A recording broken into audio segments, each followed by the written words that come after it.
Hey everyone, I'm here to share my upgraded lasagna build showcase to show you how I implemented a wheat stand and a couple of other NFTs, as well as made some further adjustments in order to improve the lasagna production rates of my no NFT required lasagna build. Now, it's no surprise if you start implementing NFTs, then the production rate should be higher so long as you understand how to properly use those NFTs. And the wheat stand is such a useful NFT to have in a meta like this that involves you having to make milk or eggs or even wool, because you're able to easily craft feed at a feed mill because of the passive wheat from the wheat stand. And then you can have your ATVs take the feed to a trough and have a similar setup like this where your animals are right next to the trough, so they're quickly able to feed and then quickly craft the items that they need to craft. It also gets rid of all of the space needed for those meadows, so you could completely eliminate the meadows and even the wheat fields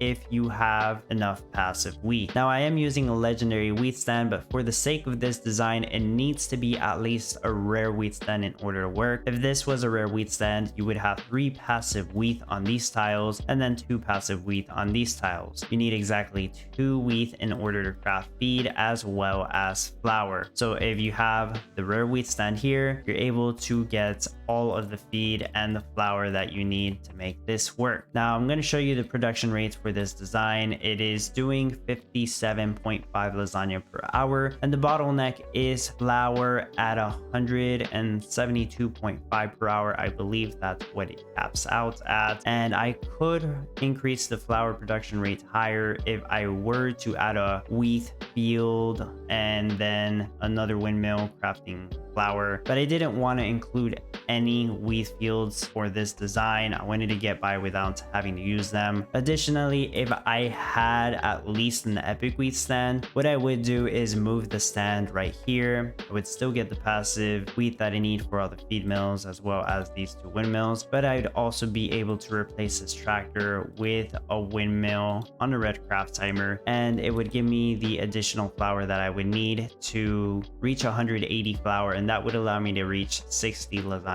per hour or potentially higher. Now, I'm not going to go over all the single productions of each item. I am going to scroll through it so you can see it if you are interested in, but I'm going to talk about what other NFTs that I am utilizing here for the build. So the other NFTs that are being used is the full set of Miranda skin. This is 1 skin from each of the 10 packs to provide that 25% movement speed and 10% craft time reduction to all of the crafts, which is a huge advantage to have. And then other NFTs being used are certain effect cards. There are a couple of effect cards that I'm not using that would actually be useful, but first I'm going to show you the ones that I am using. I'm using the legendary hasty windmill to increase the movement speed at the millers. I'm also using the legendary gusty winds to reduce the craft time in the windmills. This applies to all the crafts in the windmills such as flour, sugar, and salt. I'm using the legendary glistening mixer, which reduces the craft time of all the crafts in the mixing tent. I am using the ancient grain blaster, which reduces the craft time of feed and the feed mill, the legendary gourmet delight, which reduces the craft time of all the crafts in the sauce facilities. I am using the great woodlands, the ancient great woodlands in particular, to reduce the craft time of wood in the tree farms, and I believe that's all the ones I am using. So there are 2 other ones that would be useful that I am not using that I wanted to point out, and that is the gilded barns, which would reduce the craft time of the milk barns, as well as the hasty tractor to increase the movement speed of the tractors. Those would definitely help me out, but I decided to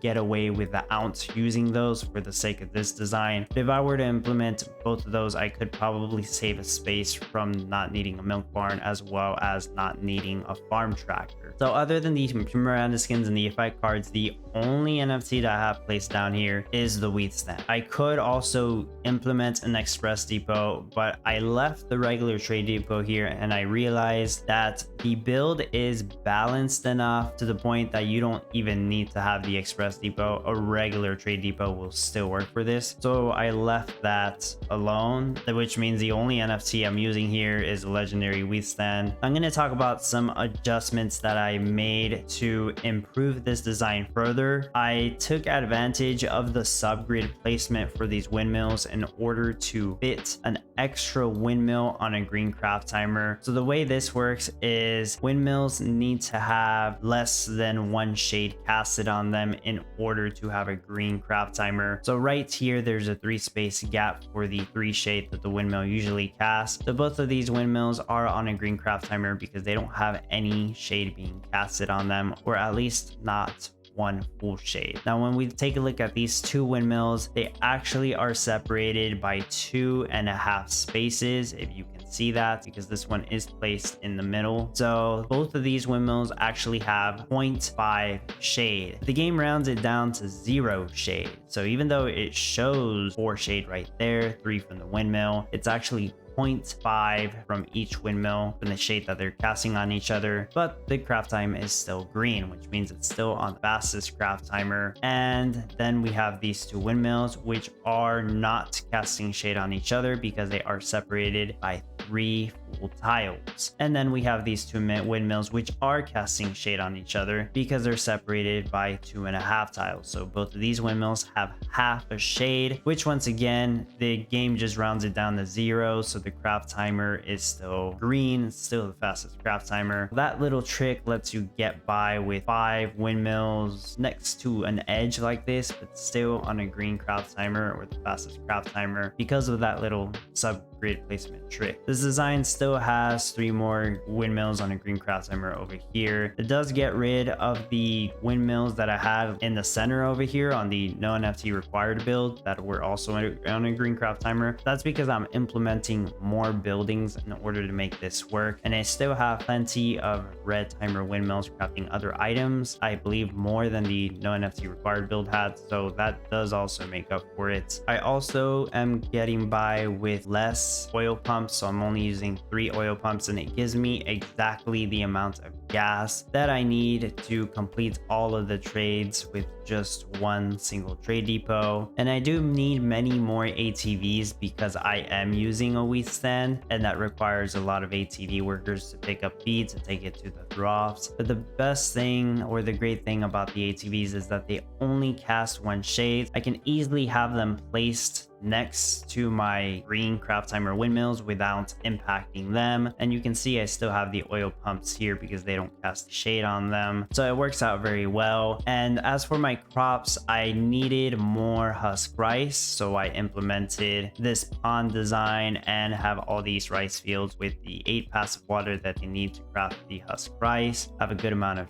trees. I think I have an extra sugarcane field. And for the tomato farms, well, they don't care about shade either, so I thought it would be a great idea to have them close to the windmills. Now, these 3 tomato farms are on a green craft timer even though they have shade. This one's actually on a yellow craft timer because it has 2 dirty from this, and these 2 are also on a yellow craft timer because they're negatively impacted by 2 salt. But the way I have the tomato farms right here gives me pretty much exactly the amount of tomatoes that I would need to hit as high as 65 lasagna per hour if I wanted to, just from the tomato paste alone. So it allowed me to get by with almost exactly the amount of tomatoes that I need, so it helped me balance out the build better. As for the salt fields, I have 14 of them on a green craft timer, which I think is 2 more than the no NFT required build, because now I have these windmills pushed forward 1 space in order to get me those extra 2 spots for the salt field. And this gives me all the salt that I would need to hit 60 lasagna per hour. Originally, I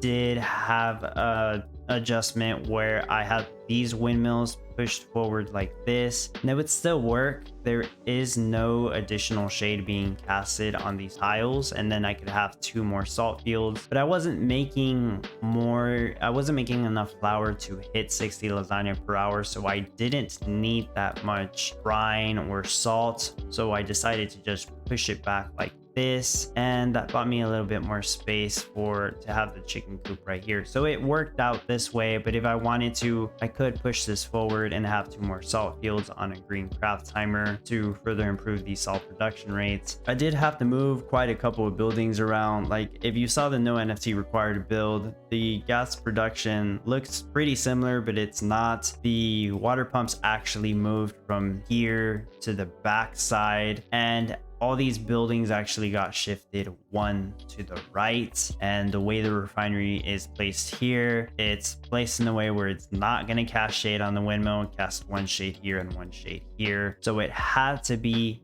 set up this specific way just so that this refinery wouldn't cast shade on this windmill, because otherwise it would have been, I believe, in this spot, and then it would have casted one shade. That's why I made that adjustment right there. Still have the mixing tents close to the silo and the storehouse to craft white rice. Most of the sauce facilities crafting rice vinegar, actually yes, all the sauce facilities that are crafting rice vinegar are now much closer to the storehouse that would deposit the white rice anyways. This is more efficient than the way I had it in the no NFT required build, where I had 2 sauce facilities on this side and then 2 more sauce facilities on this side crafting rice vinegar. It wasn't as efficient as this is. And I have some of the sauce facilities over here make tomato paste and pasta sauce, and since I needed one more sauce facility making pasta sauce, I decided to build one right here just to meet that demand. And then these mixing tents make cheese. But like I said, I'm not going to go over every item. I just wanted to go over some of the adjustments I made, and hopefully this gave you an idea on how to improve the design. Usually I will share these upgraded builds to my supporters and the Common Ground World Dub Guild before the competition